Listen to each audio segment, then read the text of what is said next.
They won. They won today. It was replay, but they still won. Oh, okay. Good. Good evening, everyone. Yes, Empire State Sports proudly presents the Wise Guy Sports Talk Show. We were just talking about beverages. So anyway, welcome everybody. I thought we were talking about baseball. Well, beverages, baseball, they go hand in hand, don't they? Yeah. Tonight's guest is Scott Sargent from Augsburg Free Academy, JV coach there. We'll turn it over to Joey here in a moment, but Joey Realm and Dave Bartlett, we're the hosts tonight. We have hopefully a good show tonight, and we got many more lined up. But I'm going to turn it over to Joey and start it off. Welcome aboard, Scott. Thank you. Coach, how you doing? And number one, I want to thank you for coming on and being. We had Jenna Chamberlain on the other night, and being a PE teacher, kind of got an idea of what she's doing. I know you're a teacher as well. Before we dive into what's going on, what's got your life, but how are you approaching teaching right now, with what's going on with the shutdown? It's pretty crazy in terms of, I'm 4 years from being retirement eligible, and this is pretty much as far removed from my teaching style as possible as a grade 6 science and math teacher. But I must say, I'm incredibly spoiled by my students. My day, I was telling Dave Steele today, I did a podcast this morning, and I said, the school day has changed. There's no set hours. My day pretty much starts at 5:30 in the morning, and there's a chance I could be answering emails or answering questions till I go to sleep at 8:30 or 9 o'clock at night. A lot of different things, but if nothing else, I guess for the rest of the way, there's nothing they can throw at us at this point that we can't handle, because it really has, it's been a learning curve, but kids have reacted unbelievably well. Parents, I feel so bad for them because they're so stressed, and a lot of them are assuming the duty of being a teacher after a full workday. So for me, as long as my kids know first and foremost how much I care about them, the workload I've pushed back on a little bit, use a lot of Zoom meetings and some online programs. But I know it must be a lot worse for people in a lot of different places. So as much as I wish it was different, I certainly can't complain either. Well, and obviously that speaks to you also as a coach, because I know as somebody that's battled against you for all these years, you certainly do care about your kids as much as, and that's why we coach. I don't have any doubt that that's why you do it. So when it comes to getting into the sports field and everything, why don't you give people a little bit of background, where you went to school, where you went to college, and some of the coaches that might have impacted you, and then we'll dive into your coaching career from there. Sure. Graduated from Augsburg Free Academy in 1987. Went on to Ithaca College and graduated from Ithaca College in 1991. From there, did my master's work at Potsdam State, and that's really where my avenue into the coaching realm took off. I mean, I was an athlete my whole life. My older brother, Mike, was a coach, and he was 12 years older than me. So once I started taking classes at Potsdam State, I got to know Jerry Welsh very well. I got to know Bill Mitchell very well. They were both very impactful on my route into coaching.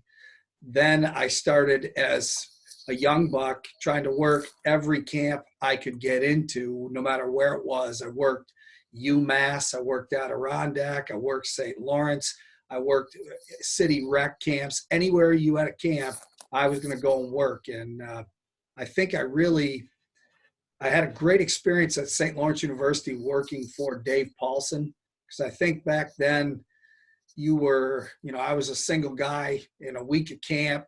You were making about 85 cents an hour for the week. You were making $100, and when you got your check at the end of the week, you thought you were a rich man. And I just remember Dave Paulson calling me in his office, and he handed me a check for, at that time, it was like, I'm going to say like $500. and said, "Is that enough?" And I was just like blown away. But he really commented on the effort that I put into what I was doing. And I knew, Dave was an amazing, even back at St. Lawrence when he was there, you knew when you were around him that you were around somebody special. He was outstanding at what he did. He brought a lot of innovative ideas in. So for somebody like that to have confidence in me and reward me for something like that kind of gave me a boost in terms of where I thought I could go. And then in my mind, the biggest influence I've had in coaching is my brother Mike, simply because when you're 12 years younger than your sibling, and he was a college athlete, and he was already coaching at OFA when I was still in school there, it was an awesome opportunity for me. Now from college, and I know you mentioned this to me the other day, you went to college with Pete's brother Paul. I did. Or you were at Ithaca at the same time, I should say. Yep, hoop junkie. I did not play basketball for Ithaca College, but from the time I came on campus, I ended up being great friends with all of the guys that were on the team at that time. So we played a lot of pickup. And I remember, because I'm a hoop junkie too, like behind where I'm sitting, I've got every Section 10 basketball program from like 1980 through the present. And I honestly could probably tell you most of the All-Northerns in those books. So I knew who Paul Goslaw was just by looking at his picture and knowing he was a really good player. So I recognized him and asked him if he was from Salmon. Small world, we played some pickup, and he was good. He was a nice ball player. He was a good ball player. I played against him myself. So Yeah, Salmon, and that was back. He had sharp elbows, though. I don't know if you knew that, but I can't say that I experienced those. I guess I got off lucky. yeah. I taught him everything I could. Great. So Scotty, you leave. Go ahead, Pete. Go ahead. I contacted Paul and he says, I remember the name. He says, but that's 30 years ago. He says that, he says, I don't remember what I did a week ago. And I think we got any of us that are over 50 now plus and then some, we can't remember what we did yesterday at all either, but he actually played a lot of basketball pickup, but he actually went out and tried out for the boys baseball team there. And he just realized after a while that he had to choose between being an athlete or his books. And he said, no, I decided to, stay with the book. So, and very proud of him making that decision. That's a tough decision for most athletes, as you probably know, when they get to a time where they're superstars in high school, you get to a college level and you're a nobody really. And you got to make the decision whether you got to knock that chip off your shoulder and say, all right, I'm not the player I used to be. Pickup games are fine with me, and move on. So I'm sure you experienced that a little bit on the way yourself. No question. I mean, my intramural team at Ithaca, every guy on that team, by the time I got to be like a junior or a senior, our front line on the intramural team was like 6'8", 6'5", 6'5", and every guy had played for Ithaca along the line. And, it gave me a great appreciation of how good you have to be to even make a team in college. And I truthfully think, then to now, there are so many more kids now that are that good at basketball. It's very, very difficult to even make a team. I think a lot of times you go watch Potsdam State practice, go watch St. Lawrence University practice, go watch Clarkson University, who struggles sometimes near the bottom of the Liberty League. Go watch those guys play. They're unbelievable. Clarkson shoots the lights out of the basket. There's just a lot of good players out there. And like you said, you're there and it's a big sacrifice. And at some point, you've got to make a decision for some guys. Is this what I want to do, or do I have another avenue that I can go to? And, it's to each his own, and I have respect for anybody that would go, either way. Was Paul, what was his major? Was he in physical therapy, or what did Yep. he do at Ithaca? Yeah, see, That's physical what therapy. I thought I yeah. remembered. That He, alone, he, like, he owns two. He owns and operates two sports clinics out in Boston, Massachusetts area. so he made a bad decision then, right? No. He's doing okay. He's doing okay. A lot of hard work, a lot of time, and effort. But he's done real well for himself in life. So That's great. Good for him. I used to just to pick up where I left off there. I lived in Rochester, worked construction. I went to Alfred State, and then when I out of Alfred State, I went to Rochester and worked construction. And I remember several times going down for weekends for the Blue Bombers football games. So I'm quite familiar with Rogan's too on the hill. I don't know if you remember Rogan's. And so I went there once or 100 times. Yeah, I do. yeah. So that's my Ithaca story. So that's all I got for now. Great. It's still there. I went back this year. It is still Oh, there. it is? Rogan's still there? Yeah. It is still there. Some of the best pizza I've ever had, to be honest with you. No question. It was great. Yep. Paul said he walked past it on the way to church every Sunday. Yeah, I'll bet he did. Yeah. So Scott, how in depth are you with? I know you're pretty much in depth with a youth program over there in Augsburg also. So if you can just enlighten us a little bit about that too, because you got a great program going over there. My route, like, I went from being a varsity coach at Lyme to being a varsity coach to being a college basketball coach at St. Lawrence University, to being a varsity coach at Hewelton, and then went from there down to 3rd, 4th, and 5th grade. And I watch your shows, like in the mornings when I work out, I put on your show and I go out in the garage and I'm listening to it. And to hear Randy and Joey talk about the youth sports, and I know because we've been doing it for so long, it's no secret. And I've always told anybody, and I've been blessed with a lot of opportunities. I've never had a job more important than 3rd, 4th, and 5th grade basketball. And when you get in at that level, like this group that just graduated over the last several years, we've had any number of sectional champions at OFA. And I'm proud to say that, I had those kids when they were young kids. And the reason I got out at Hewelton simply was, and I said flat out, I want to coach my son. And at that time, my son Kale was in 3rd grade. And he was incredibly advanced with a basketball as a 3rd grader, like at a ridiculous point, because he had been my manager at Hewelton. So he could do things that truthfully older guys couldn't do.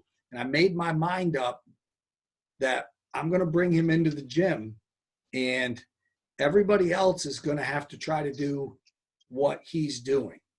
And I've never made the mistake of thinking that a kid can't do something. I always tell kids at my camps, you can't do it yet. You'll be able to do it. You just have to be tough. And you know what? If you get frustrated or it bothers you, tough. That's what happens to all of us. The bottom line is, if you really want to be good at this sport, you got to have fun working hard and accept the fact that part of getting there is failing. And man, the kids that I've been blessed to coach along the way on this run are all kids that saw a peer doing it and thought, well, I must be able to do that too, because this kid's doing it. That type of competitiveness is certainly contagious. And you couple that with having a guy in Ogdensburg, Steve LaRose, who has a gymnasium built in his house and has a heart of gold and allows kids access to that. Like, this guy has an amazing house, and he gave Trent and Kale, my 2 boys, have the passcode to his house. That's an amazing thing. And I've never taken that for granted. When you put those things together and you've got great people working with your youth programs, it's not really that big of a surprise that you'd be pretty consistently successful at the JV and varsity level. I coached 5th and 6th grade modified, and then up to JV at Sam River. And the biggest problem, I'm sure you guys, being from like St. Lawrence and Sam River, OFA has their same problems, I'm sure. We're hockey schools, really.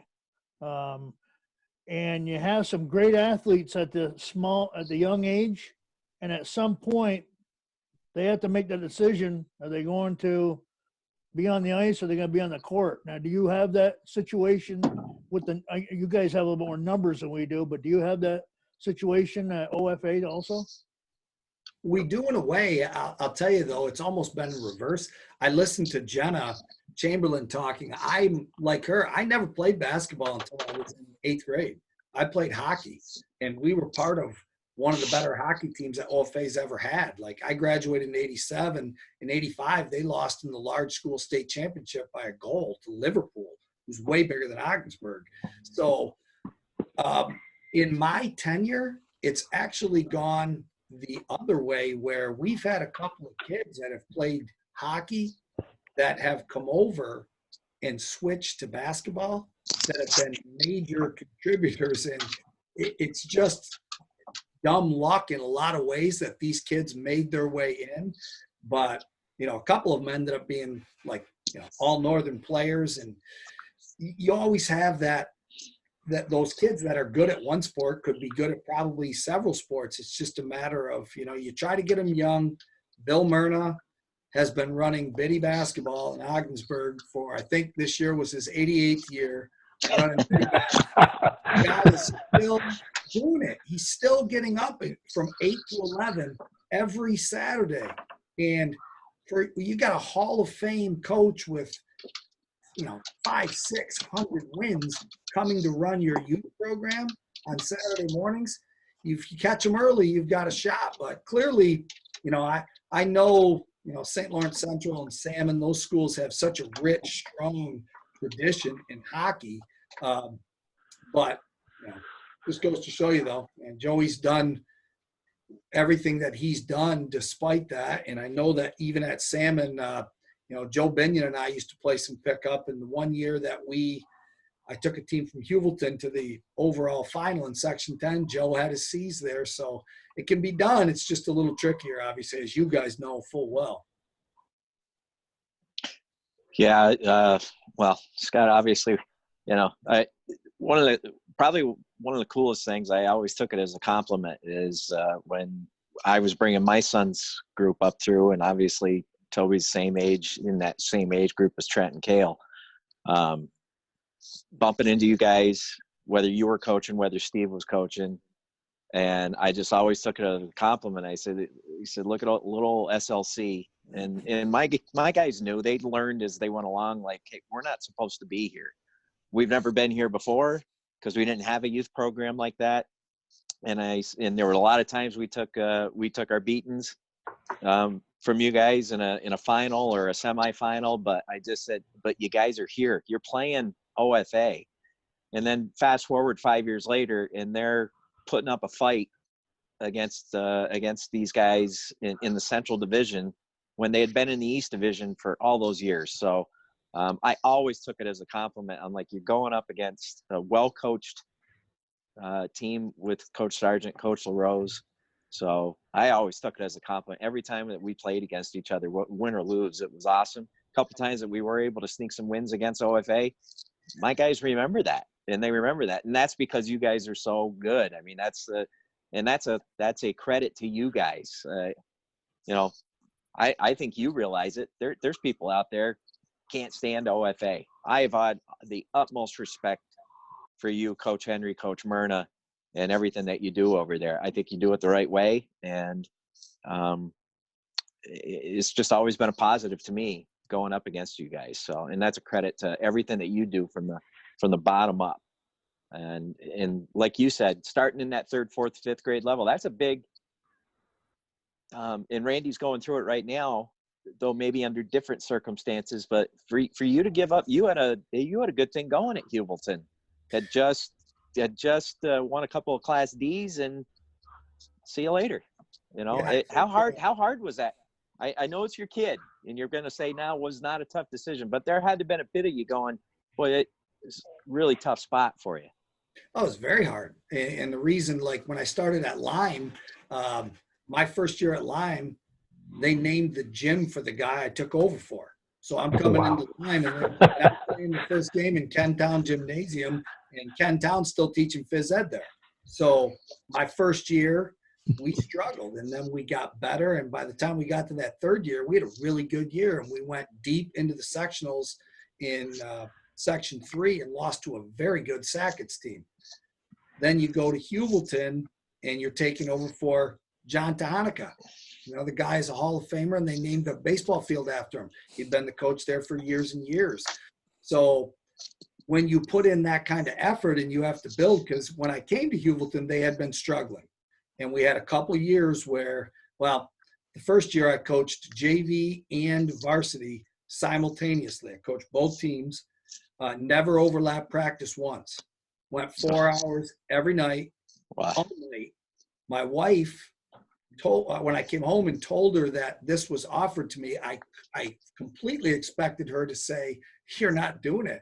And she looked at me and said, "I think you should do it." And I said, "Why?" And she said, "If you feel that this will get your team to where you need to be quicker, and you're not going to go through the same heartache and stress, we'll get through it." And that's, I mean, you have somebody like that in your corner. It was unbelievable. So for me, that year of the JVs, my first year of JVs, we went 18-2 and won the championship. The varsity went 4-17. And I always tell the story that from 5:30 till 7:15, I was Rick Pitino. And then at 7:15 to 9, I was Barney Fife. That first but I knew that we had to buy into a system where we were going to play man-to-man and we were going to press everywhere we went. So, yeah, the last 6 years at Hubleton, to this day, I mean, 2004, we won the D's and went to the state regional final. And that was the first sectional championship they had won since 1979, and they haven't won one since. So, yeah, when you get your team on top, then it's fun because you know what you've got coming behind you. So for me to get up and walk away at that point, it was difficult. And I'd be lying to you if I said I still don't think about what would have happened if I had kept coaching at Hubleton since 2007. How many successful teams, how many wins would we have had in the last 13 years if I had consecutively coached there? But at some point, you have to put your ego aside as a coach to see the big picture. And when I look at what the opportunities I've had with both my sons at this point, it was tough, but there's no way climbing a ladder with your son at Maxey Hall to cut down a net. There have been so many great teams and so many great players that have never had the opportunity to do that. For me at this point to have been able to do it 2 times with each son, that to me is the greatest memory I'll have in basketball. It's just unbelievable. And I don't take it for granted one bit. And well, you should, again, nothing but props and respect for everything that you guys do at OFA and your program. And so, being somebody that's coached his son, if you want to talk about that a little bit, I know you've enjoyed every bit of it. Have they enjoyed every bit of it? Has there been some, were there ups and downs along the way where, hey, you know what I mean? You know where I'm going with this. So I'll let you go from there. Well, I listened to, you were talking about your relationship with Toby, and I listened to Randy. For me personally, I watched my brother Mike coach his 2 sons, who were both outstanding high school athletes and both went on to play collegiate football. Clearly, he did a much better job with his younger son, Greg, than he did with his older son, Chris. Every single loss, Chris was the point guard on a great OFA team, but any loss came back on Chris. And a lot of it, truthfully, and Mike knows it now, was unfounded. I mean, he's just a kid, but as a dad and a coach, you don't ever want anybody to think that you're giving, like you said, your kids an unfair advantage. So the first thing I've always told both my boys is, you better be really good. You better be so good that there's no doubt why you're doing and playing the way that you're doing it. So that alone was great. And then pretty much, honestly, Cale and I had one game at a younger age in AAU. He was probably in like 7th grade, where we went back to a hotel room and we weren't talking. And I remember it like it was yesterday, because we went out to eat. We came back and I said to him, listen, bud, I want you to think about this overnight. I don't want you to give me an answer right now, but I do love coaching you, but I want to be your dad way more than I want to be your coach. I've already walked away from this once. And if this is ever going to carry over after a game, I don't want to do it, because it's just not worth it to me. And that next day, Cale got up and, he said, I get it. And I want you to coach me. I want to take advantage of this. So I'm fortunate in the regard that like every single phone conversation that I have with Cale or Trent, or every night before, they're both, downstairs, every night before we go to bed, I hug those guys and we tell each other, I love you.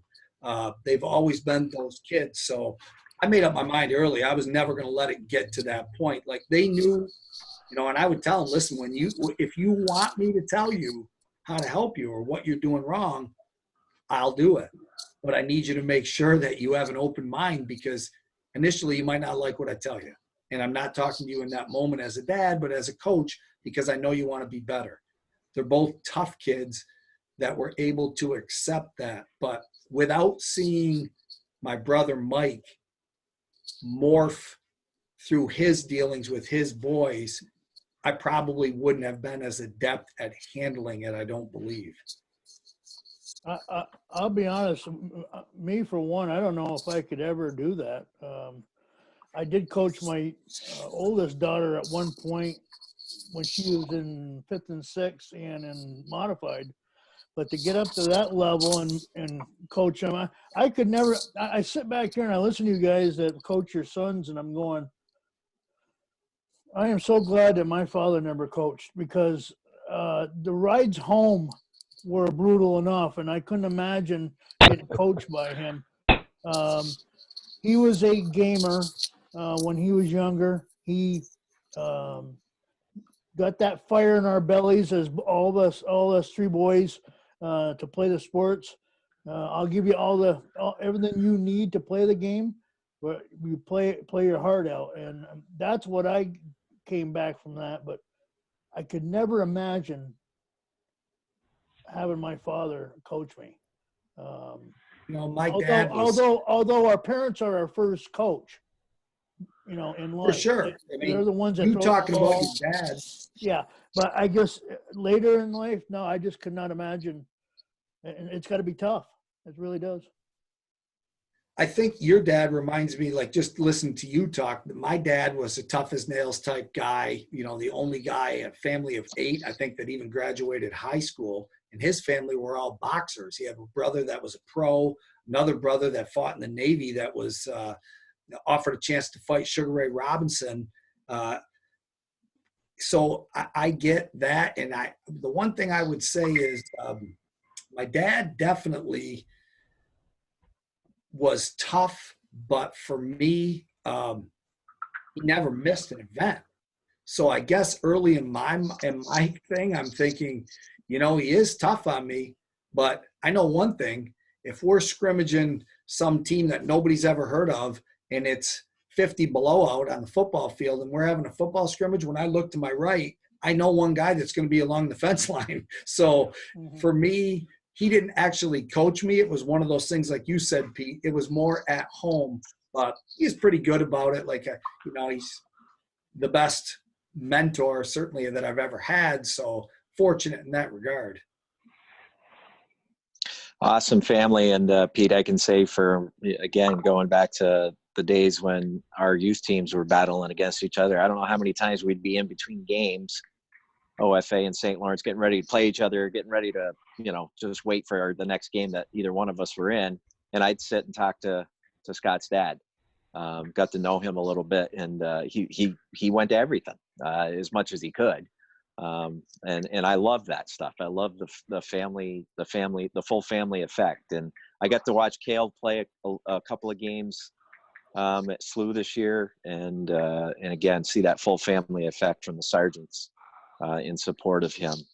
And I guess that kind of a good lead in, because we had kind of touched on it a little bit before, where Scott, you were mentioning the talent that is around here now, especially now, but even back then, 35 years ago, when we were, leaving high school, best player in high school, moving on.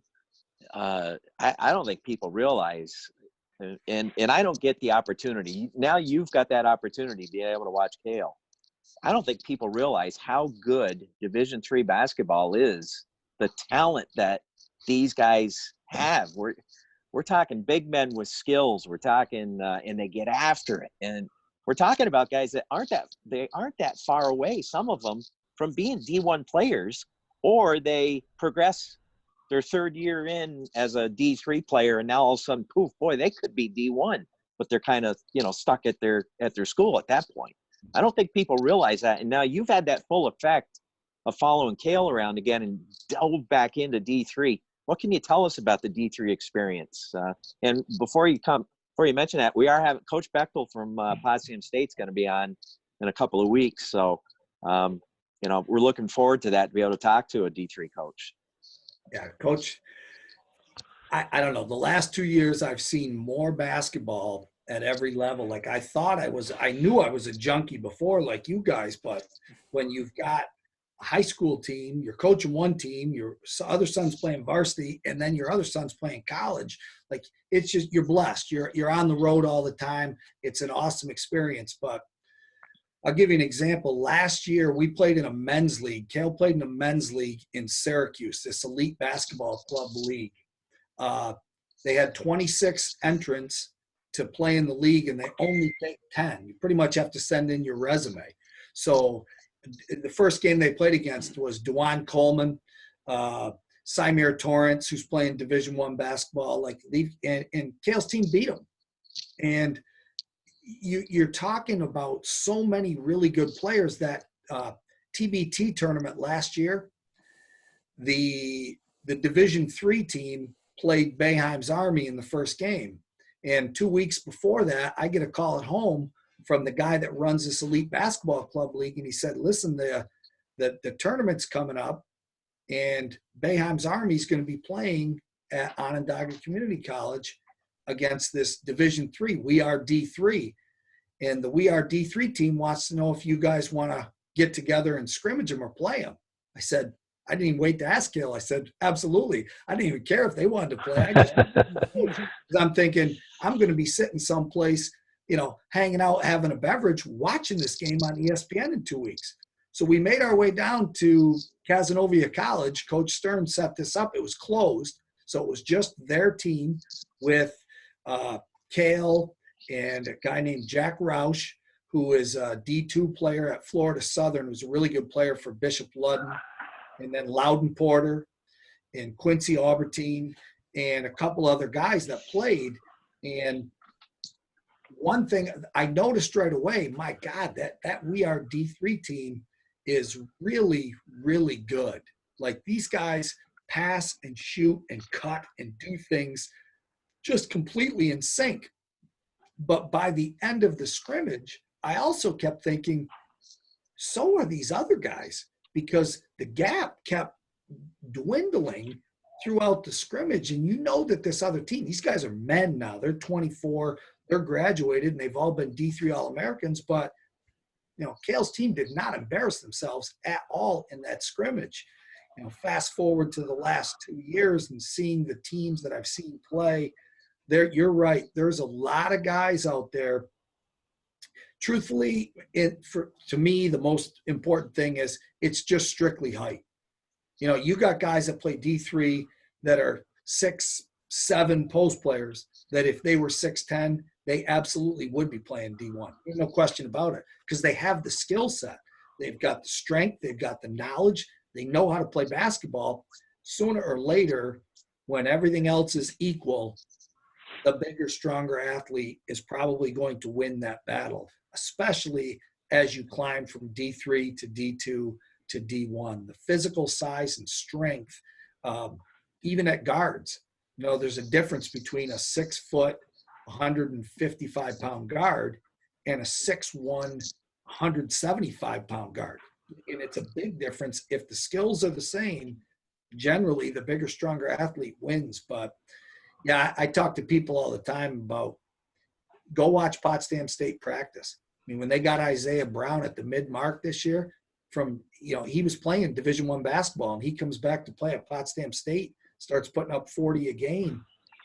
He's just a monster playing for Potsdam State, and he's only a sophomore. They've got two more years with him. Coach Bechtel, he landed a good one right there. His guys and the staff, and they've all done a really good job.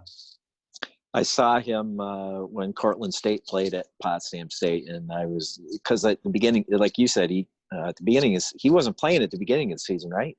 Oh no. Yeah, because you play him at the beginning, or SLU plays him at the beginning of the season, and I was like, I don't remember this guy being there. And when I saw him against Cortland, I'm like, who the heck's this guy? So yeah, you're right. And before we get off that subject, Coach, this is why I love NCAA in college basketball. SUNY Canton, and it didn't get really discussed up here, but SUNY Canton won their league tournament and was in the NCAA Division III tournament this year. SLU played them. I didn't get a chance to see them at all. And can you tell me a little bit about what SUNY Canton had? And granted, it's a totally different division than the Liberty League and SUNYAC, but what were they like this year at SUNY Canton? SUNY Canton was outstanding. We just talked about this tonight at dinner. We were talking. I know some North Country kids are going to SUNY Canton with hopes of playing, and I'm not saying they can or can't. I think that they obviously have a shot at it, but that's a very good basketball team. I mean, when you got a 7-footer in the middle that can shoot the perimeter jump shot, and he's a rim protector, 7 feet, you don't get any easy shots in there. And then they have some outstanding athletes. They beat St. Lawrence this year, and there was no question at that point in the year when those two teams played, SUNY Canton was better than St. Lawrence that night. There was no doubt about it. They shot better and they played better. They're for real. I know Randy Szyminski has done a great job putting people in places where they can be successful, but I've got my fingers crossed for North Country basketball that trend continues for them, because I think they're very, very good. They impress me. I think great things are on the horizon for them. Well, that's great to know, because obviously Potsdam State is in a good spot, and SLU was young, right, and got most of their team back. So, yeah, that'd be great to see North Country, our D3 schools, to be as competitive as they are. So, I feel like I'm stealing all the questions here. Pete, Dave, you got anything before I keep moving on? Well, I only had one thing that I wanted to mention before, and I never did. Scott, you went from one school to another, and you walked into a facility that was named after you didn't feel any pressure at all there that you had to fill, The one thing I would say is Ken Town, who coached before me at Lyme, and John Tahanika, who coached before me at Hewlton, both of those guys could not have made it any easier for me. I learned a lot about the way they handled their business. Like, Ken made sure that he left me alone, but that he knew that I knew if I needed anything, I could go to him.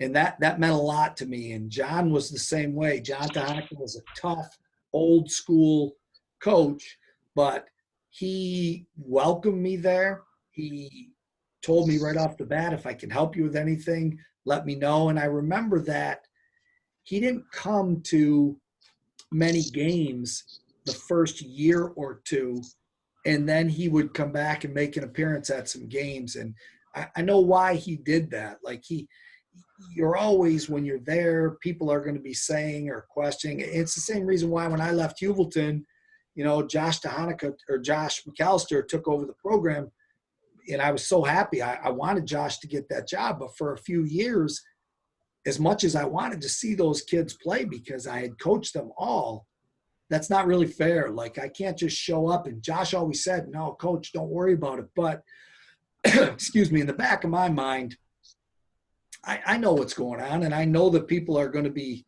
saying things or thinking things no matter how it goes. So I'm at the point now where I'm completely comfortable going to Hubleton games, and I cheer those kids on because I've had them all in class, and Josh and I continue to be great friends. But there was definitely pressure. Thank goodness I took over for guys that made it easy. Now, were you allowed to use their staff, or did you have to bring your own staff in, and or how did that work there? John really, to the best of my knowledge, John Donica and Ken Town were pretty much their own staff. I mean, I don't remember John working with a lot of assistants, and I don't remember Ken really having a lot of assistants. And at that time, at Lyme, the JV coach left with Ken, so I had to find a JV coach, and I did find a couple of really good ones. At Hubleton, I was both. The JV and the varsity coach left at the same time, so it was me for that first year doing both teams. And at that point, I had an opportunity during that year to look, and man, I had a great run of, so my JV coaches were Timmy Leach, who played for Indian Lake and coached at Old Forge. He was a grad student at St. Lawrence University. The first year he coached JVs, I think he went 20-0. I had Mark Henry. I know Tim well. Yeah. So, great guy. I had Mark Henry, who obviously has had an unbelievable coaching career, and now I'm his JV coach. Had Mike Myers, who went on to win sectional championships with the Canton girls and now coaches the New York Mills boys. And then I had Josh McAllister, who's a varsity coach, an accomplished varsity coach. So at Hubleton, I don't know how, but I will say it wasn't an accident. Like, I actively went out and looked for people. I think Mark Henry got offered the job at the salad bar at Buster's. I really didn't even know him at that point, but I knew who he was. I knew he was a really good player. And I said, are you at all interested? And it was a done deal just like that. If it always could be that easy, really. Well, hey, and Pete, speaking, because this is where I wanted to take this to, speaking of coaches that is, he's been around, last summer, I got to play the middleman to Coach Sargent and the legendary Coach Bilo from over in Section 7. As the three of us, Coach Sargent was the head coach and asked myself and Coach Bilo to join him in the first ever team that the North Country sent down to participate in the BCANY games. I'm wearing the shirt tonight for you, Coach. Nice. Yes. And that was such an awesome experience, and I want you to go into that. But for the people that don't know what that is, I think it was like the first time in the 8, 9, 10 years that this has been going on. It was definitely the first time that North Country had put a team in, and this was the BCANY is Basketball Coaches Association of New York, and they kind of took over what used to be the Empire State Games, the basketball portion of that for high school. And I'll let Coach Sargent take it from here. But I just number one, I want to thank him for asking me. It was an awesome experience. We had our hands full, but boy, did we have a great time and an awesome experience for the kids. And totally recommend if you get a chance to go watch that basketball. Oh my God, the talent that was on the floor that weekend. But go ahead, Coach. Well, it was a no-brainer to ask you and Nate. A lot of guys I could have asked, obviously, but for you and Nate, I felt like both of you guys are true blue North Country guys. Nate being a Chateauguay guy and an NAC guy, and he gave us that connection to Section 7. And for you, just pouring what you do into Section 10, that's who I wanted to have a chance to work with. And truthfully, I wanted to to be with guys that I could just turn to and say, hey, put in a play or coach. Like, just because I was the head coach, I didn't want to be somebody that was in an all controlling position. I wanted to share and bounce ideas and learn. And that was what happened. Prior to the North Country having a team, anybody from Section 10 had to go through Section 3. So first you had to try out and make a regional tryout team with the Frontier League. Then you had to go to Syracuse. And when you go to Syracuse and you're trying out, it's incredibly hard. And Cale, going into his senior year, had a goal that whole year of he wanted to go down and make it. So he didn't go to Syracuse with any type of nervousness. Like, he went there knowing that this is a team I want to make. And he was fortunate enough to make the team. And it is the best team ever in B Canny history. He had Buddy Boeheim, he had Symir Torrance, he had Micah Adams Woods. All those guys are Division I players. He had Frankie Policelli, he had Tyler Bertram. These guys are just top-notch players. I mean, Cale was coming from the area where he was one of the players in the league, and all of a sudden on that team, he's like 11 or 12. So it was an awesome experience, and they went and they won the gold medal. And then 2 years later, when this league started, Coach Backus, Sean Backus, said to me, we're thinking about trying to get a team in if we can. Would you be interested in coaching? He didn't even finish the sentence, and I said yes. It didn't matter to me whether or not we were going to be able to compete. I knew that for the sake of North Country basketball, to give these kids a chance to go down and compete against guys that they probably will be watching on television is just an amazing opportunity for our kids and the growth of the sport in our area. So last year, excuse me, we ran into some really, really, really good teams. But truthfully, in the first two games, we played against two dynamite teams. But both teams we were competitive up until maybe a 3-minute run at the end of the first half. And then honestly, we ran out of gas. I mean, the other teams had more depth, clearly more size, but I liked what we had shown. And then in the third game, I felt like it was the first game that we got beat and we kind of, I'm not going to say quit. We did not quit, but you could sense in the kids, who could blame them? I mean, these are guys that are the most successful athletes in our area. They're not used to getting beat by 30 points. And that third game was rough. I was so proud of them on Sunday. They came back and played against one of the very best teams in that tournament, who finished the whole thing with one loss. And it was more than competitive. We had our chances to win, and we earned a ton of respect. The Upstate Scout happened to be at that game. Andy Wright, he coaches, I think, is it Burn Knox? I think he coaches for in the Albany area. He came up to me afterwards and said that, that was a very gritty performance. Like, you guys showed a lot. So I was just really happy that my kids had an opportunity. Our North Country kids had an opportunity to go that route. And every night I'm hoping somehow that we can salvage that opportunity for the kids this year, because several of those kids would have an opportunity to come back and would really like a chance to say, you know what, now we're not going to go in with the same attitude. Clearly, we're going to be undermanned every year we go down there, but what a great learning experience for those kids. And I'm blessed that Coach Backus and Coach Myrna thought enough of me to give me that opportunity. And I just can't say enough about it. Well, and I can't say enough about you coming to me and asking me to participate in that with Coach Bilo. Coach Bilo is one of my longtime friends. Again, you, me, and him. How many youth tournaments were we all at the same time? Going through with our kids. But just to let the people know too, we literally had and it's the same for every team. You get 4 days to practice for this.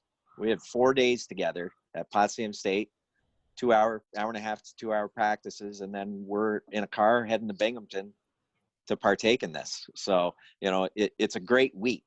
It's an awesome week. And like Coach Sargent said, hopefully our kids get that opportunity. Hopefully the whole state gets the opportunity to partake in that. And if they do, Coach, any idea where it is this year? Had they made a decision? Probably this is hindering that. They knew prior to the pandemic that it was not going to be in Johnson City. And then they talked about having it at Saratoga. And then they knew that was out just prior to school being dismissed at this point. The last school they had talked about was CBA in Syracuse and some adjoining schools in Syracuse, which obviously would be great for us if that worked out. But I think everything just kind of got put on hold at that point. Right. So, Pete, Dave? I have one question. Who's the barber in your house? Because that haircut is fantastic. That is not a pandemic head of hair going on there. Dale Sargent is the absolute barber, and this haircut was done the other night. I sat in my backyard. It was 42 degrees out. I did not have a shirt on. I was freezing. Got those clippers out. I said, 1/4 inch all the way up to the top, and then if you want to go 1/2 inch, that's fine. It was like a project to him. He was like, all right, I'll try it. I'm thinking, and I don't care what it looks like because nobody's – you go ahead and do whatever you want. Now, obviously, I cut my own hair. I see that. That is sharp looking. That's the best pandemic haircut I've seen so far. I was going to I'm say, going to yeah, definitely – the first thing I'm going to do when I get off this is tell Kale when I go downstairs. That's all. that was Hey, a if highlight. I could drive out there and get within 6 feet of them and let them cut mine, I'd let them do it. Toby won't, because that's all I want. I just need somebody to just take it through. Yeah. Well, Scott, we really appreciate you coming on our talk show. It was really nice. Heard many things about you. It was nice to actually get to know you through our chat here today. Well, I can't say enough good things about you guys because, like I said, when Joey sent me the link on my phone, I didn't know what it was, and I didn't really watch it that night. I got up the next day, I started playing it, and I thought, what an awesome idea. I mean, so grateful that you would do this. And like I said, listening to Chad and Brad and Jenna, and I didn't watch the Pete Rose thing yet. That'll probably be tomorrow's workout. I'll have to put that on, and I'll have to make my decisions based on what I hear. But grateful that you would do this, and it's just an awesome thing. I'm really glad you invited me on. I'm honored. It was great stuff. Yeah, Joey and I did this years ago when I was living up in Section 10, and we did a live show weekly in a bar. So, and then we cut the commercials and stuff like that, and we'd all be having dinner and drinks, and this is totally different. And we're all having our beverage, a Kool-Aid, but it's still not the same. Being able to take breaks, but it is fun to do this again, and I'm sure Joey and Dave, as well as I, really appreciate you coming on. Absolutely. I'm a big fan. Thank you very much. Well, thank you very much. Well, for Joey Reholm, Dave Barlett, and myself, and our guest tonight, Scott Sargent, this is Pete Goslaw saying goodnight here on ESS, Empire State Sports, and our Wise Guy Sports Talk Show. We hope everybody stays safe out there. We'll see you tomorrow night. Bye-bye.